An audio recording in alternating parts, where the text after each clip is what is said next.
Olá, queridos alunos, tudo bem com vocês? Eu sou o professor Ian Souto, daquele que é o melhor componente, que é o componente de História. Vamos ao objeto do conhecimento. Aula 34. Objetos de conhecimento: nacionalismo, revoluções e as novas nações europeias. Detalhamento: conceito: nacionalismo, imperialismo e revoluções. Tome nota, separe sua caneta, seu caderno, tome nota daqueles pontos específicos importantes e vamos à aula.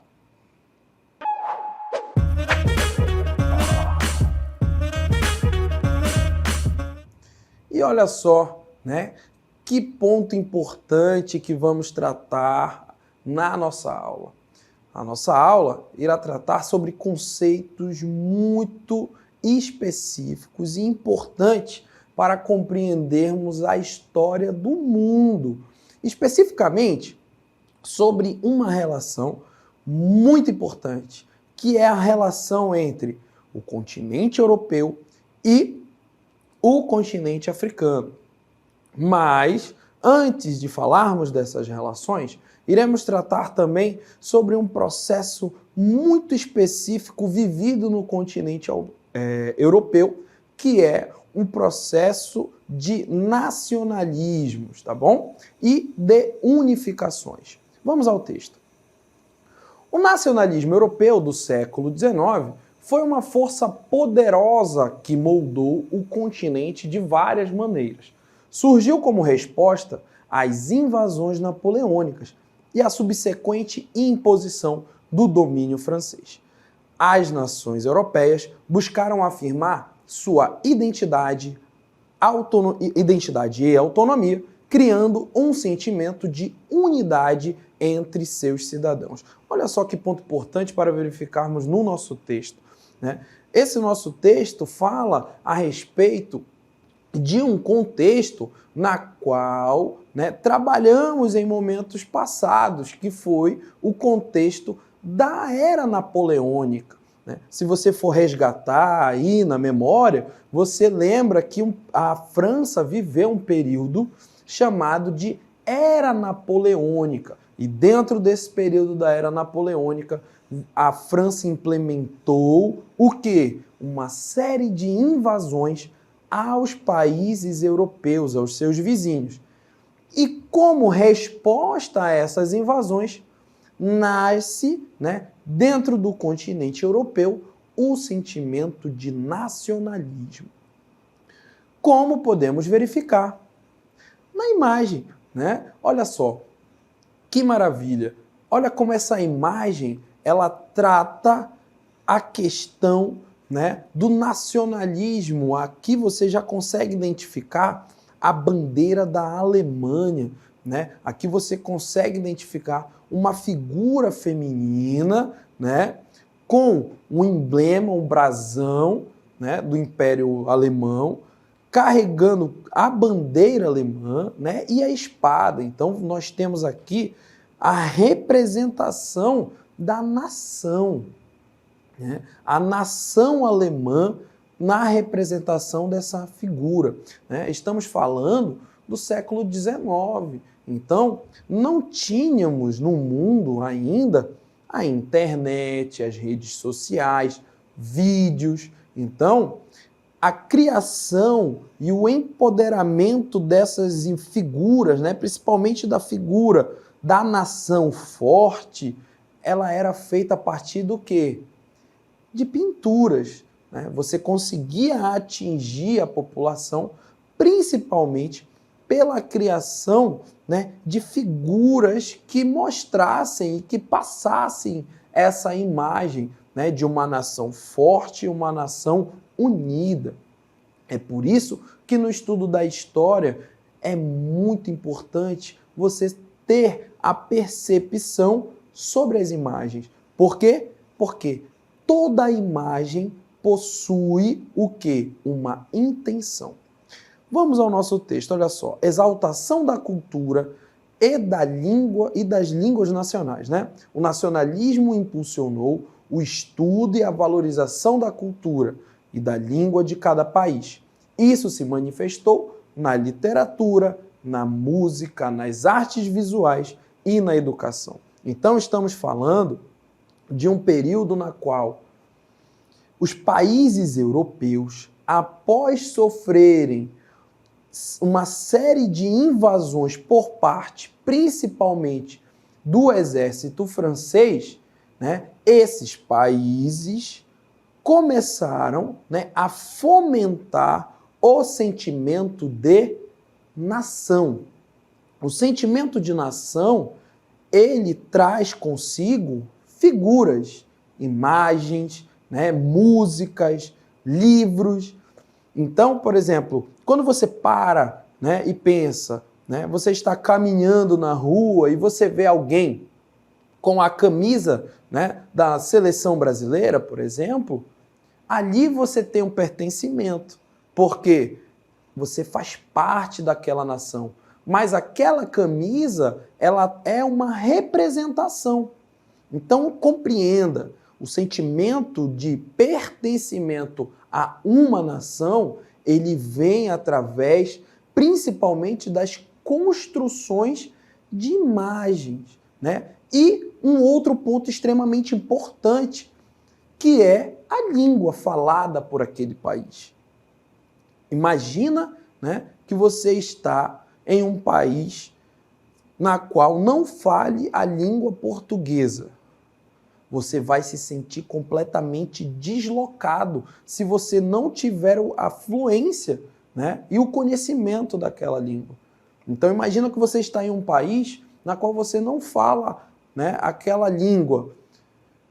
Mas a partir do momento que você encontra uma pessoa que fala a mesma língua que a sua, você já vai criar o quê? O vínculo entre as pessoas. Então, olha só como é importante para compreendermos esse momento do século XIX vivido na Europa, né? A exaltação de imagens importantes.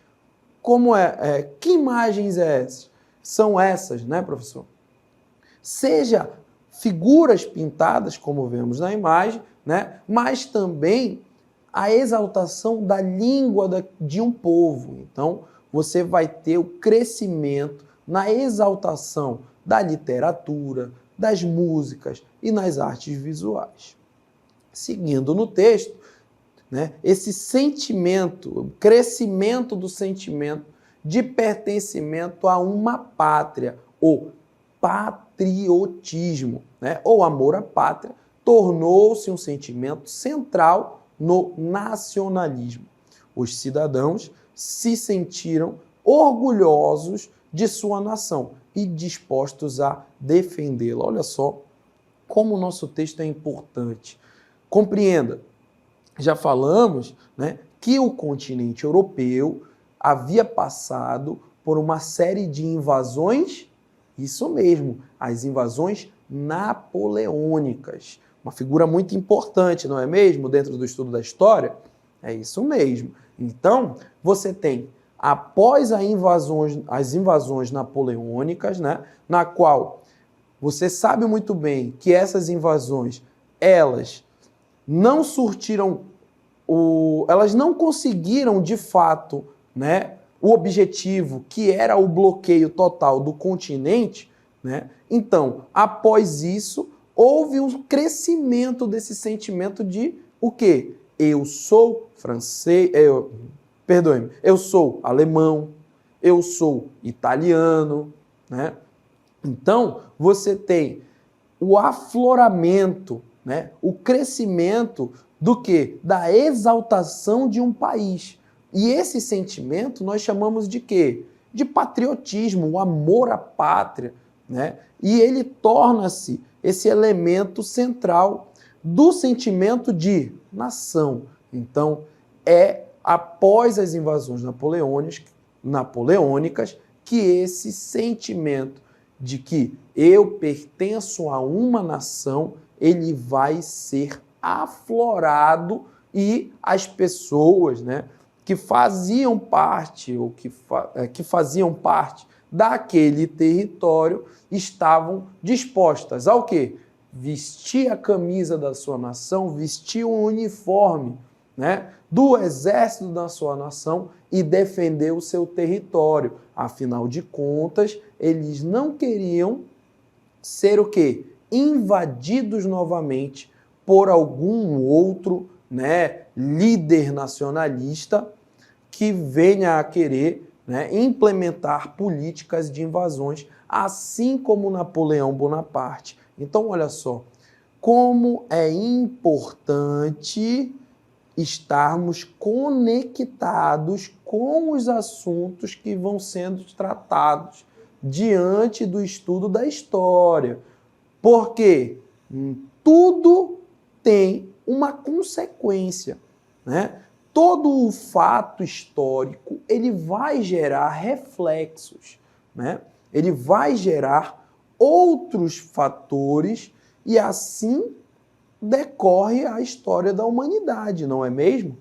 Um fato vai gerando consequências e como se nós estivéssemos ali, né, na construção de uma rede, esse fato vai se conectando. Então, para compreendermos justamente esse momento de nacionalismo exacerbado no continente europeu, temos que compreender que houve, né, anteriormente esse momento da era napoleônica.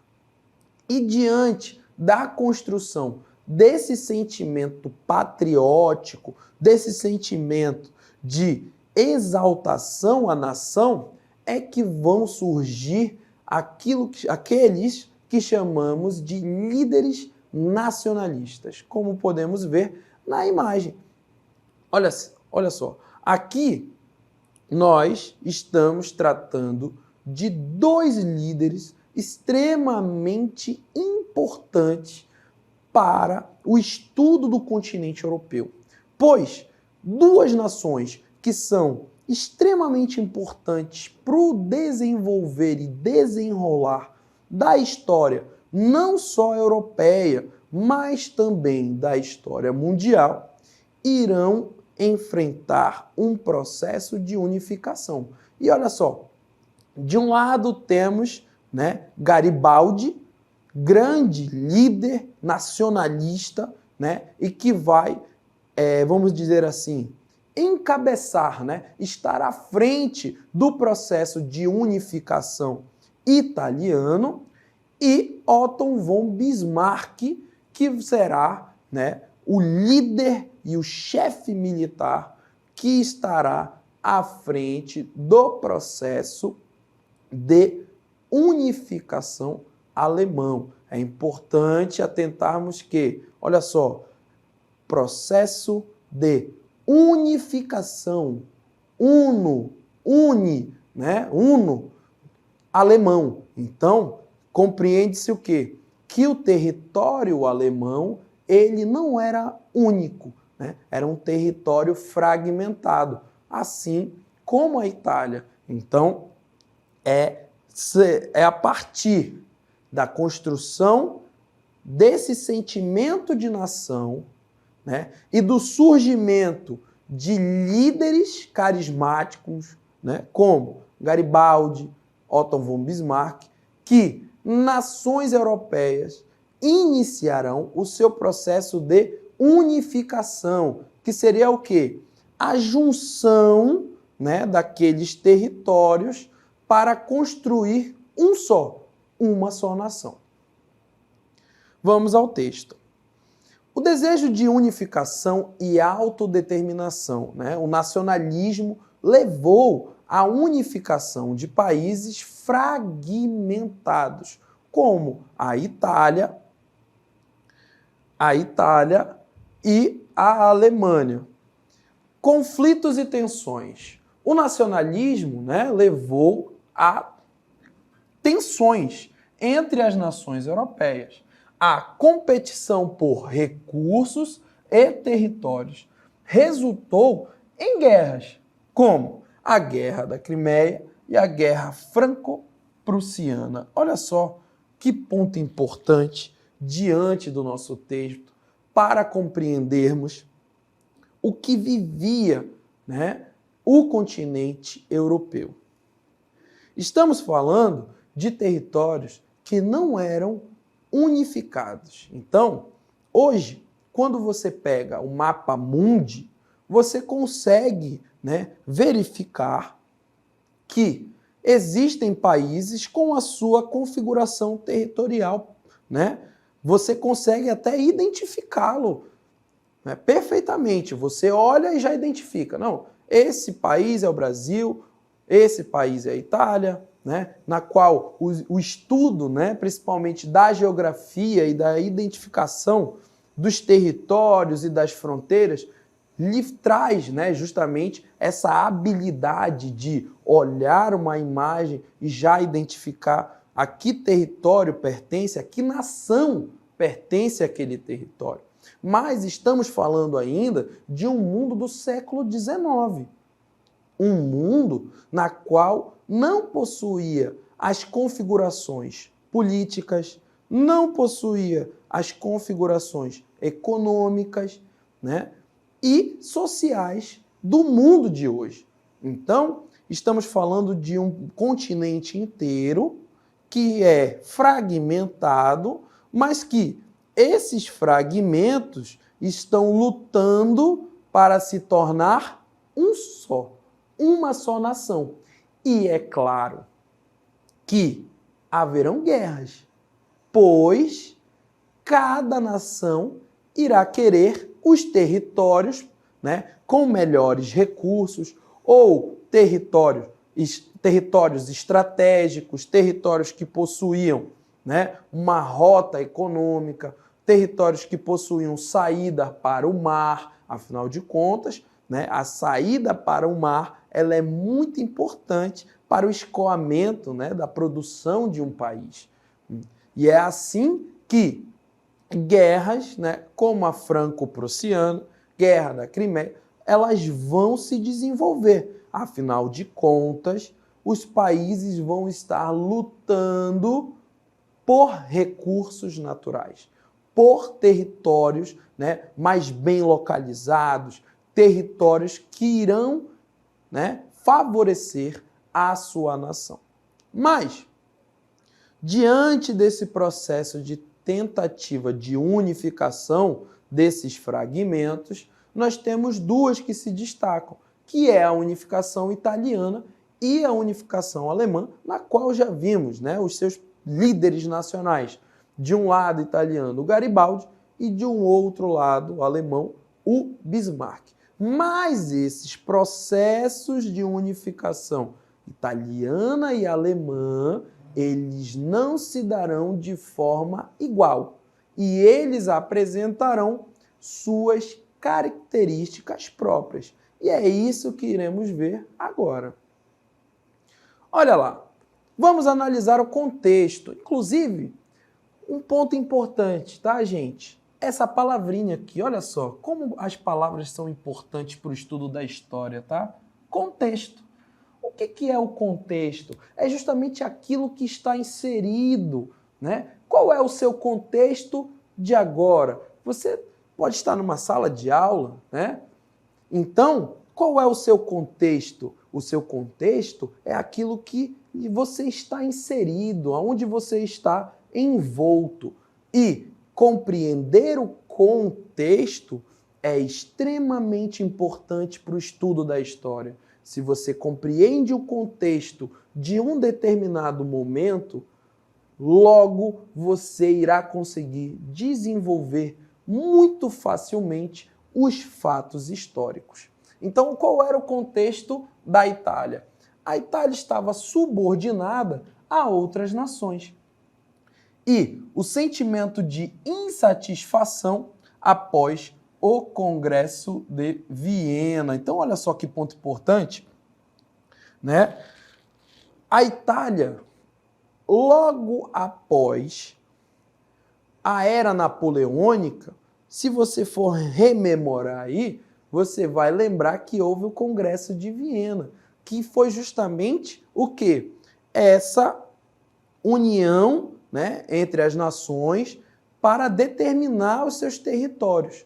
Porém, aquilo que hoje é o território italiano não ficou sob o domínio daqueles, né, que tinham proximidades com a cultura italiana. O território italiano ele ficou fragmentado com o domínio de outras nações. Então isso já gerou, né, um sentimento de insatisfação, pois nenhum país quer ser dominado pelo outro. Todo país quer ser independente. Então, já gerou, diante da sociedade ali, né, desse território fragmentado, esse sentimento de insatisfação pelo domínio de outras nações, após o Congresso de Viena. Vamos ao contexto alemão.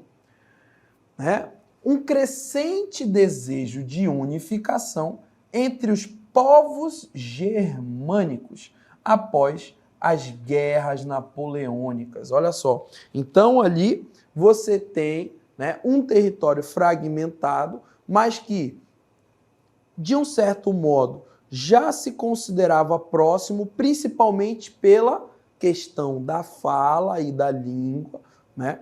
E que, após o período das guerras napoleônicas, né, ficou ainda mais aflorado esse sentimento de que precisamos nos unir em prol de gerar uma só nação. Então, o contexto italiano ele está mais atrelado, né, ao que aconteceu após as guerras napoleônicas, estritamente relacionado ao Congresso de Viena.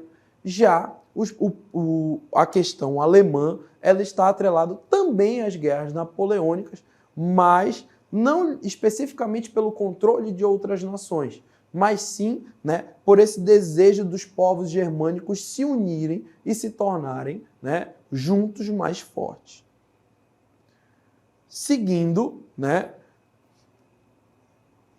dentro da unificação italiana, o papel crucial, né, do reino de Piemonte e Sardenha, liderado por Garibaldi na unificação. Enquanto na Alemanha, nós temos as vitórias da Prússia contra a Áustria e França, consolidaram a unificação. Então, você tem o quê?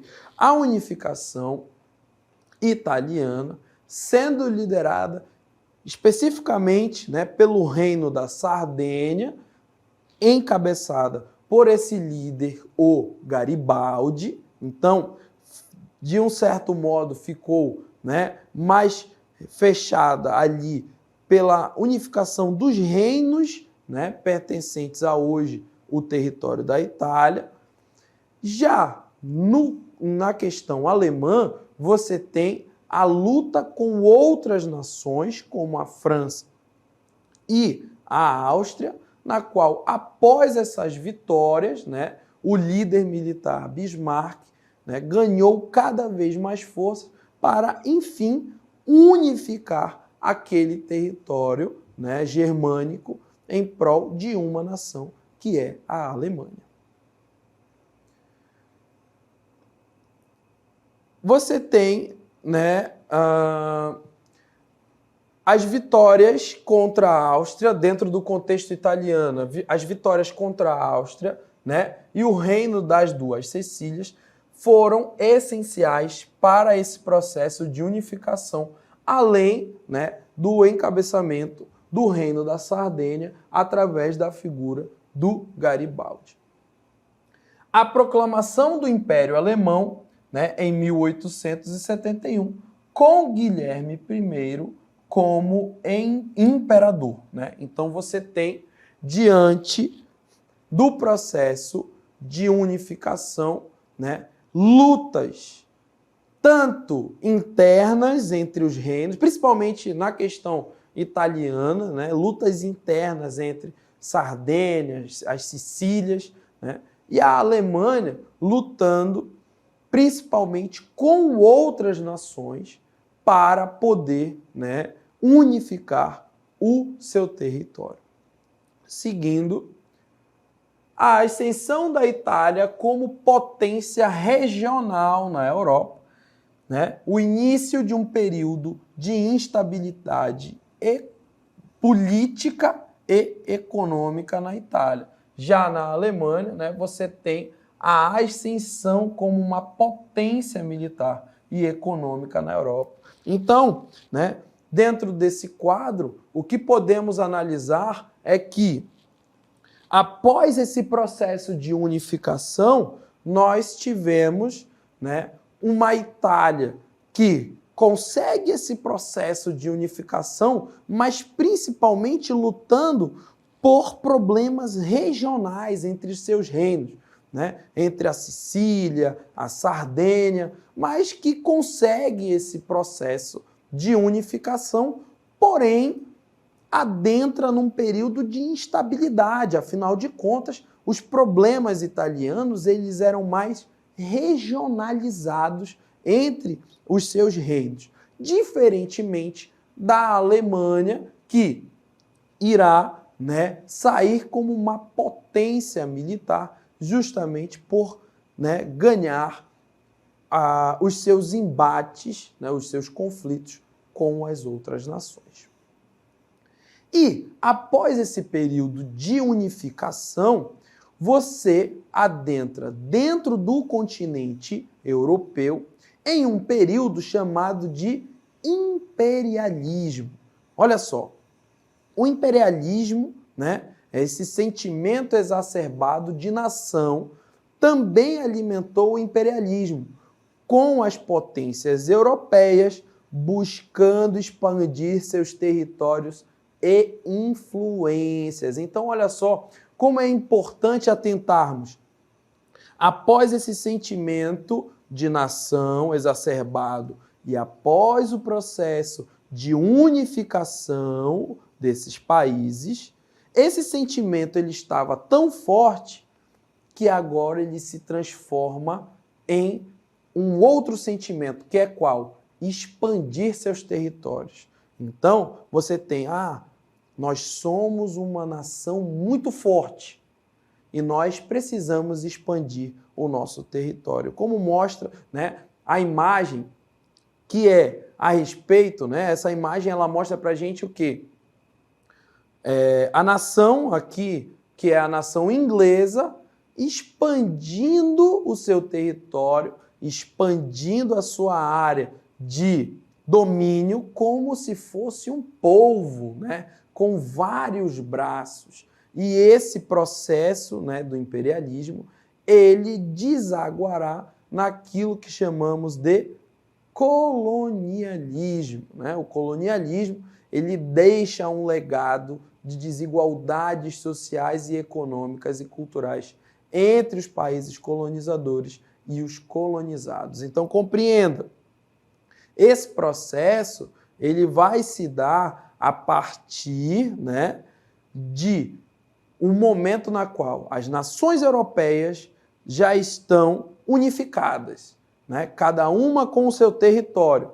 Porém, esse sentimento de nação ele é tão forte que ele não vai se conter entre o seu território. Então, vai se iniciar um processo de expansão territorial, na qual chamamos, né, desse colonialismo, que também contribuiu para a formação da identidade nacional de muitos países, além das crenças na superioridade racial e cultural dos europeus no direito de colonizar outros povos, né? E aqui percebemos na imagem, né, ali você tem escravizados, né, no Estado Livre do Congo. Né? Depois desse processo de unificação e do sentir que a nossa nação, né, a nação ela é forte, precisa expandir seu território, é que essas nações vão expandir o seu território principalmente para onde? Para o continente africano. Tá? E é justamente esse continente africano que vai sofrer, né, com medidas extremamente, né, racistas e que não vão levar em conta a diversidade do continente africano. Então, você vai ter, após o processo de unificação, a vinda desse imperialismo e a imposição de uma cultura europeia, principalmente onde? No continente africano. E isso, é que tratamos na nossa aula e assim fechamos esse ciclo e espero, que vocês tenham conseguido fazer essas conexões desse contexto do século XIX vivido no continente europeu.